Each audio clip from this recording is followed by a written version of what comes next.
الزاني لا ينكح إلا زانية أو مشركة والزانية لا ينكحها إلا زان أو مشرك وحرم ذلك على المؤمنين صدق اللہ العظیم۔ سورہ نور سن رہے تھے، جس میں اللہ تعالیٰ نے پاک دامنی، عفت اور ایک پاکیزہ زندگی گزارنے کے اصول بیان کیے۔ انسان کی زندگی پاک اور صاف کیسے رہے، اور خاص طور پہ انسان کی جوانی پاک اور صاف کیسے رہے۔ اللہ تعالیٰ پاک صاف ستھری زندگیوں کو پسند کرتے ہیں، لہٰذا بے حیائی کا ہر وہ کام جو انسان کے کردار کو داغدار کرے، جو انسان کی زندگی کو ناپاک کرے، اللہ تبارک و تعالیٰ اسے ایمان والے کے لیے پسند نہیں فرماتے۔ لہٰذا وہ سارے راستے، وہ سارے دروازے اللہ تعالیٰ بند کر دیتے ہیں، اور ہمیں حکم دیتے ہیں کہ ان سارے دروازوں کو، بلکہ ان چور دروازوں کو بند کر دیا جائے جہاں سے انسان کے لیے بے حیائی کے راستے کھلتے ہوں، جہاں انسان بے حیا بنتا ہو اور اس کی پاک دامنی داغدار ہوتی ہو، وہ سارے راستے بند کر دینے چاہیے۔ سورت کی ابتدا میں سب سے پہلے اللہ تعالیٰ نے بدکاری کی سزا بیان کی۔ حالانکہ قرآن پاک میں کسی بھی جگہ پر ڈائریکٹ یہ حکم نہیں ہے کہ بدکاری مت کرو۔ قرآن پاک میں حکم ہے لا تقربوا الزنا، بدکاری مت کرو نہیں، بدکاری کے قریب ہی مت جاؤ، اس لیے کہ ایمان والے سے بدکاری ایکسپیکٹ ہی نہیں کی جا سکتی، امید ہی نہیں کی جا سکتی۔ فرمایا ان راستوں پر ہی مت چلو جو راستے انسان کو اس خبیث ترین گناہ تک پہنچا دیتے ہیں۔ لیکن اگر کوئی انسان اپنی فطرت کو چھوڑ ہی دے، اپنے کردار کو داغدار کر ہی بیٹھے، اور اللہ تعالیٰ نے جو دروازے بند کیے تھے، جو پردے رکھے تھے، وہ سارے پردے توڑ کر، اپنی فطرت کا، اپنے نیچر کا پردہ توڑ کر، شریعت کے حکم توڑ کر، معاشرے کو نقصان پہنچا کر، پورے معاشرے کے اندر نسلی نظام کو تباہ کر کے، خاندانی نظام کو تباہ کر کے، اخلاق اور اقدار کو، مورل ویلیوز کو ڈسٹرب کرنے کے بعد اگر کوئی یہ جرم کر بیٹھتا ہے تو اس کی سزا پھر یہ ہے کہ یا تو اگر وہ شادی شدہ ہے تو 100 کوڑے مارے جائیں، اور اگر شادی شدہ ہے تو اس کو پتھر مار مار کے مار دیا جائے، اور اگر غیر شادی شدہ ہے تو اس پر 100 کوڑے مارے جائیں۔ اور میں نے یہ بھی عرض کیا تھا کہ سزا کا مقصد انسان کو صرف تکلیف دینا نہیں، بلکہ سزا کا مقصد ہے جرم کو ریڈیکیٹ کرنا، اور اس کے لیے ضروری یہ ہے کہ ایسی سزا ہو جو عبرت ناک بھی ہو، اور دوسرے اس سے سبق حاصل کریں، اور معاشرے سے وہ جرم ختم ہو، ایسی سزا ہو، اور دوسرے اس سزا کو مجمع میں دیکھیں تاکہ جو لوگ ذہن کے اندر گناہ کا پلان بنا رہے ہیں وہ سزا سے گھبرائیں اور اس گناہ سے پیچھے ہٹ جائیں۔ وَلْيَشْهَدْ عَذَابَهُمَا طَائِفَةٌ مِّنَ الْمُؤْمِنِينَ، مومنوں کی ایک جماعت اپنی آنکھوں سے وہ سزا دیکھے۔ سوال پیدا ہوا کہ اللہ تعالیٰ تو پردہ پوشی کرنے والے ہیں، وہ تو ستار العیوب ہیں، وہ تو ایسے بھی گناہوں کو پھیلانا نہیں چاہتے، وہ تو ایسے بھی پردہ پوشی کرتے ہیں، تو پھر کسی انسان کی عزت کو اس طرح مجمع میں نیلام کیوں کیا گیا، پھر اس کو رسوا کیوں کیا گیا؟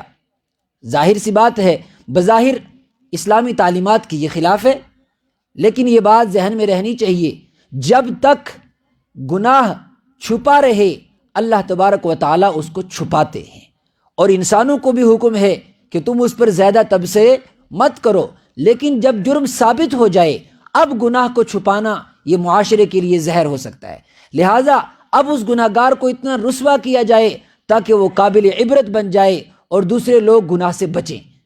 خود اس کو تو اللہ اس حد کے جاری ہونے کی وجہ سے معاف کر دے گا، لیکن معافی الگ چیز ہے، اور گناہ کے جو اثرات ہیں زمانے کے اوپر، معاشرے کے اوپر جو پڑیں گے وہ الگ چیز ہے۔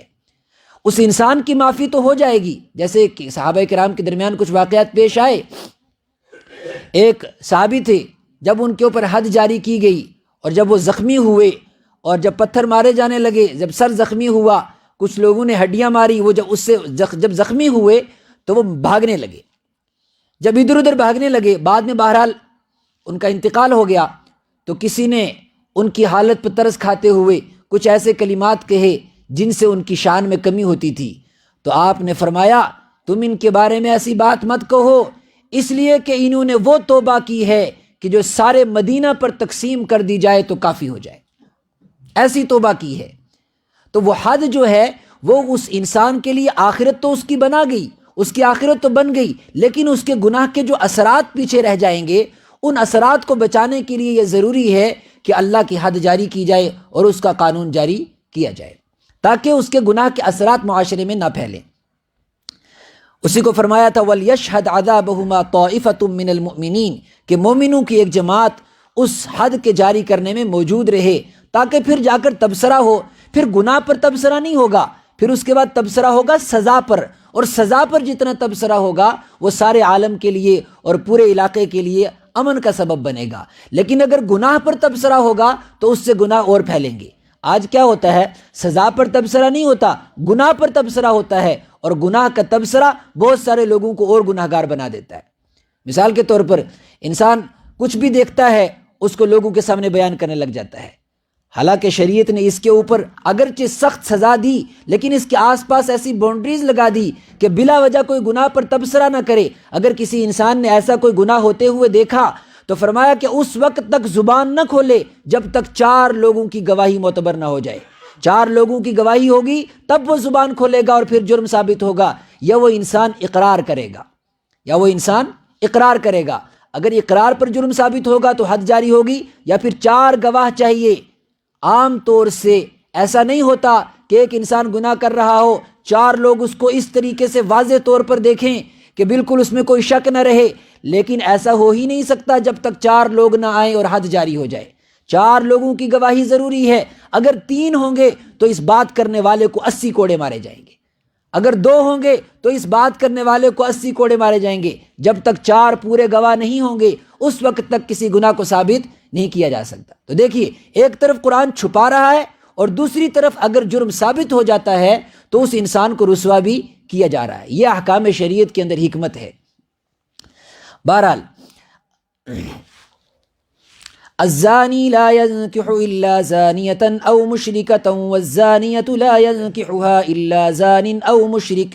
آیت نمبر 3 ہے.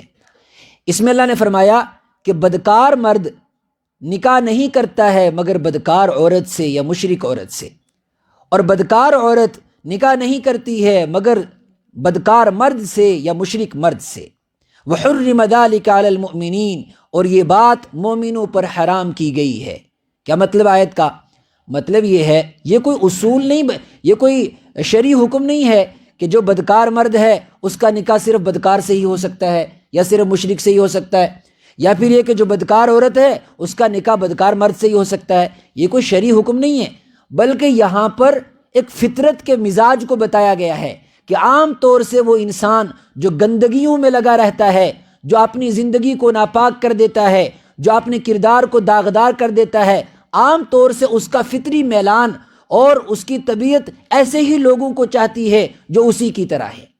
اس لیے کہ اس کا اصل مقصد نکاح کرنا نہیں ہوتا، اس کا اصل مقصد اپنی خواہش کو پورا کرنا ہوتا ہے، پھر چاہے وہ ایمان والا ہو چاہے وہ غیر ایمان والا ہو. خواہش کو پورا کرنے کے لیے اپنا جو وہ اسپاؤس تلاش کرے گا، جو جوڑا تلاش کرے گا، اس کو صرف اپنی خواہش کو پورا کرنا ہے اور اس کو زنا کرنا ہے، پھر چاہے اس کے لیے اس کو کسی مشرکہ عورت کے ساتھ ہی کرنا پڑے، پھر وہ مذہب کی قید سے باہر ہو جاتا ہے. اور آج ایسا بہت ہو رہا ہے، پڑھا لکھا نوجوان ہے، بہرحال وہ شریعت کے اعتبار سے تو نہیں پڑھا لکھا، دنیا کے اعتبار سے، دنیاوی تعلیم کے اعتبار سے بڑا پڑھا لکھا، بڑا سمجھدار، بڑا انٹلیکچوئل آدمی ہے، لیکن اس کو یہ بات سمجھ نہیں آتی کہ ایمان کے حدود کیا ہیں، ایمان کی قید کیا ہیں. وہ کہتے ہیں جی یہ تو بس یہ جو شادی بیاہ ہے اس کے بیچ میں مذہب کو لانے کی کیا ضرورت ہے. یہ آج بڑا چل رہا ہے، بیچ میں مذہب کو لانے کی کیا ضرورت ہے، مذہب کی کسی قید کی ضرورت ہی نہیں ہے. وہ بھی انسان، ہم بھی انسان، وہ بھی ہمارے جیسے کھاتے ہیں، ہم بھی ان کے جیسے کھاتے ہیں،